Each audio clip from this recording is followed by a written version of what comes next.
नमस्कार, बेबस विपक्ष देख रहे हैं आप और मैं हूं आपके साथ शिवानी रतूड़ी। बिहार की सियासत इन दिनों कई मोर्चों पर गर्म है।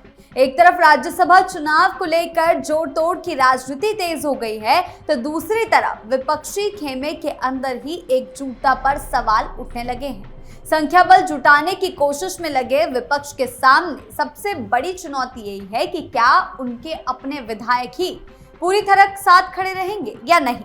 राज्यसभा की एक सीट के लिए जहां 41 वोटों का आंकड़ा जरूरी है, वहीं महागठबंधन का बेस अभी भी उस जादुई नंबर से दूर दिखाई देता है। ऐसे में एआईएमआईएम और बीएसपी जैसे दलों का समर्थन जुटाने के लिए लगातार कोशिशें हो रही है, लेकिन सवाल सिर्फ बाहरी समर्थन का नहीं है। असली चिंता तो ये है कि क्या कांग्रेस के भी सभी विधायक एकजुट होकर वोट करेंगे।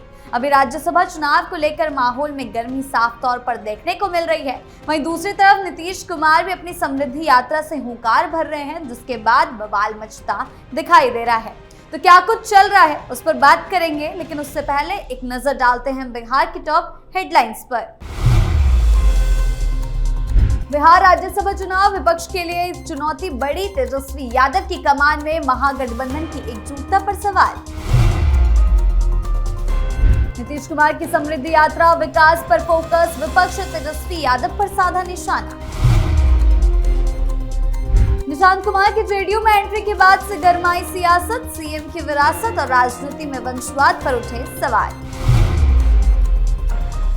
खबरों में सबसे पहले बात करते हैं बिहार की 5 राज्यसभा सीटों के लिए 6 उम्मीदवारों के चुनाव लड़ने से मुकाबला बेहद दिलचस्प हो गया है। 16 मार्च को होने वाले मतदान के लिए संख्या बल की चुनौती के बीच तेजस्वी यादव ने कमान संभाल ली है। तेजस्वी ने पटना में हुई एक बैठक में विधायकों को जीत का मंत्र दिया और बताया कि वोटिंग में क्या गलती नहीं करनी है। बैठक के बाद तेजस्वी ने पूरे भरोसे के साथ दावा किया कि विपक्ष के पास पर्याप्त संख्या बल है और उनके उम्मीदवार की जीत पक्की है। वहीं आईपी गुप्ता ने कहा कि एडी सिंह को 45 से अधिक विधायकों का समर्थन हासिल है। दिल्ली से पटना तक विपक्षी नेता चुनाव के लिए जोर शोर से लगे हैं। कांग्रेस के राष्ट्रीय अध्यक्ष मल्लिकार्जुन खड़गे ने तेजस्वी यादव से फोन पर बात की है और उन्होंने कांग्रेस विधायकों के पूरे सपोर्ट का भरोसा दिलाया। खड़गे ने खुद भी पार्टी के विधायकों से कांटेक्ट किया है। इस बीच तेजस्वी यादव ने कमान संभाली है। उन्होंने एआईएमआईएम के प्रदेश अध्यक्ष अख्तरुल इमान से बात की और उनसे सपोर्ट मांगा है। महागठबंधन का समर्थन कर रहे इंडियन इंक्लूसिव पार्टी के विधायक आईपी गुप्ता ने दावा किया कि महागठबंधन के कैंडिडेट अमरेंद्रधारी सिंह को 45 से ज्यादा विधायकों का सपोर्ट है। उन्होंने कहा कि लालू नीतीश के दौर के बाद बिहार में नए और युवा विधायक नेतृत्व के लिए तेजस्वी यादव की तरफ देख रहे हैं। हालांकि बीएसपी और एआईएमआईएम के विधायकों ने मीटिंग से दूरी बनाए रखी, लेकिन तेजस्वी यादव ने साफ किया कि अख्तरुल इमान के साथ उनकी बातचीत पॉजिटिव रही और बुधवार को दोनों के बीच डिटेल से बातचीत भी हुई, मीटिंग हुई। मीटिंग के दौरान तेजस्वी यादव ने विधायकों को राज्यसभा चुनाव के मुश्किल वोटिंग प्रोसेस के बारे में जानकारी दी। जो पहले मीटिंग हुई थी वो विधायकों के साथ हुई थी और उसके बाद अख्तरुल इमान के साथ हुई। उन्होंने विधायकों को सख्त हिदायत दी कि वोटिंग के दौरान कोई गलती ना हो। विधायकों से कहा गया है कि वो अपनी पसंद के हिसाब से कैंडिडेट्स के नाम के आगे 1 और 2 लिखकर वोट करें। राज्यसभा चुनाव के मौजूदा गणित को देखें तो एक सीट जीतने के लिए 41 फर्स्ट प्रोसेसिंग वोटों के जादुई नंबर तक पहुंचना जरूरी है। मौजूदा विधानसभा संरचना के अनुसार विपक्षी महागठबंधन के पास 35 विधायकों का बेस है, जिसमें आरजेडी के 25, कांग्रेस के 6, लेफ्ट पार्टियों के 3 और आईपी गुप्ता शामिल हैं। ऐसे में जीत की दहलीज पार करने के लिए महागठबंधन को 6 और वोटों की जरूरत पड़ेगी। अगर वो एआईएमआईएम के 5 विधायक और बीएसपी के 1 विधायक को मिला ले तो विपक्ष 41 वोटों तक किसी भी कीमत पर हाथ पांव मार के पहुंच सकता है। लेकिन इस सियासी गणित में ये सवाल तो है ही कि क्या तेजस्वी एआईएमआईएम को साथ पाएंगे, बीएसपी को साथ पाएंगे या कांग्रेस एकजुट रहेगी। लेकिन एक सबसे बड़ा सवाल ये भी है कि बहुत ज्यादा खींचातानी करके अगर 41 विधायकों का सपोर्ट मिल भी जाए एडी सिंह को, लेकिन अगर खुद आरजेडी के विधायक एकजुट नहीं रह पाए तो, अगर आरजेडी में ही कोई बड़ा खेल हो गया तो, क्योंकि बाहर से एआईएमआईएम हो या बीएसपी, इन दोनों को साधने के लिए हाथ पांव तो मारे जा रहे हैं। लेकिन अगर कांग्रेस के अंदर के 6 विधायक जिस तरह पार्टी नेतृत्व और गठबंधन से नाराज चल रहे थे, वो इस चुनाव में एकजुट होकर वोट नहीं करेंगे तो आरजेडी के विधायक भी जहां पहले पिछले दिनों नेतृत्व से नाराज चल रहे थे, तो यानी कि कांग्रेस हो या आरजेडी, अभी तो ये ही तय नहीं है कि ये गठबंधन ही एकजुट है या नहीं है, ये गठबंधन ही मिलकर वोट करेगा अमरेंद्रधारी सिंह को या नहीं करेगा, गठबंधन एकजुट है भी या नहीं। और अगर गठबंधन ही बिखर गया तो और भी ज्यादा मुसीबतों की गाज तेजस्वी यादव के सिर पर गिर जाएगी। बात करते हैं अगली खबर की। मुख्यमंत्री नीतीश कुमार अपनी समृद्धि यात्रा पर निकले हैं। जब से राज्यसभा चुनाव लड़ने की घोषणा हुई, उसके बाद से माहौल में कुछ गहमा गहमी देखने को मिल रही है। सुपौल से ये यात्रा शुरू हुई। इस दौरान सुपौल में जनसभा को संबोधित करते हुए नीतीश कुमार ने काफी कुछ कहा। हालांकि उन्होंने राज्यसभा जाने का कोई जिक्र नहीं किया है। सीएम की कुर्सी छोड़ने को लेकर भी कुछ बात नहीं की गई है। अपने संबोधन में नीतीश कुमार ने आरजेडी पर जमकर हमला किया है। कहा है कि पहले कोई काम हुआ था क्या? सवाल किया है 2005 से पहले कोई काम नहीं हुआ। नवंबर 2005 में हम लोग आए, तब से विकास कार्य शुरू हुआ। बिहार में कानून का राज है। 2005 से पहले स्वास्थ्य व्यवस्था खराब थी, अस्पताल नहीं था, डॉक्टरों की कमी थी। इन समस्याओं को दूर किया। मुख्यमंत्री ने कहा कि 6 और मेडिकल कॉलेज खुल रहे हैं। पीएमसीएच को 5400 बेड का किया जा रहा है। आईजीआईएमएस में 3000 बेड की व्यवस्था होगी। शिक्षा होगा, स्वास्थ्य होगा, हर क्षेत्र में काम हुआ है। हिंदू मुस्लिम का झगड़ा बंद हुआ। बिहार में सड़कों का जाल बिछा, पुल पुलिया बना रहा। बिहार के किसी भी कोने से 4 घंटे में लोग पटना पहुंच जाते हैं। नीतीश कुमार ने अपने कार्यों को गिनाया, आरजेडी को जमकर घेरा। उन्होंने कहा कि कृषि रोड मैप के तहत किसानों के लिए काम हो रहा है, फसल का सही दाम मिल रहा है, आय दोगुनी की जा रही है, लोगों को मुफ्त बिजली मिल रही है, गांव-गांव सड़कें बनी, घर घर नल का जल मिल रहा है, खेतों तक सिंचाई के लिए पानी पहुंच रहा है, महिलाओं के सशक्तिकरण के लिए काम किया गया। आने वाले 5 सालों में 1 करोड़ नौकरी और रोजगार मिलेगा। सीएम ने साफ कहा कि हर वर्ग समुदाय के लिए काम हो रहा है।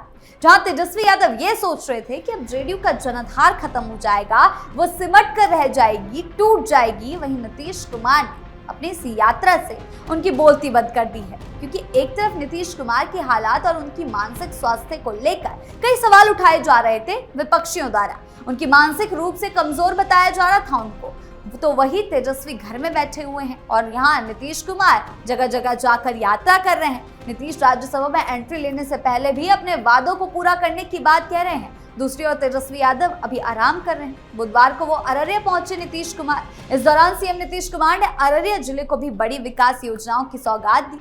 मुख्यमंत्री नीतीश ने जिले में करीब 546 करोड़ रुपए के विभिन्न विकास योजनाओं का उद्घाटन और शिलान्यास किया।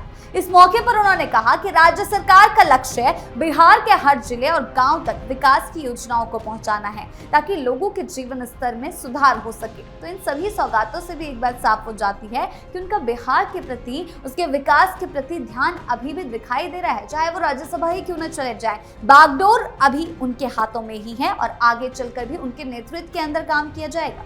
जहां तेजस्वी को इन बातों से कोई मतलब नहीं, हालांकि विपक्ष का काम है बयानबाजी करना, लेकिन काम जनता के बारे में सोचने का भी है, जिसमें वो हमेशा पीछे रह जाते हैं। नीतीश कुमार के राज्यसभा जाने को लेकर जो बयानबाजी तेजस्वी यादव कर रहे थे, उसका जवाब भी उन्होंने इनडायरेक्टली इस यात्रा से दे दिया है नीतीश कुमार ने उन्हें, और जंगल राज पर भी उन पर और लालू परिवार पर खूब बरखे हैं।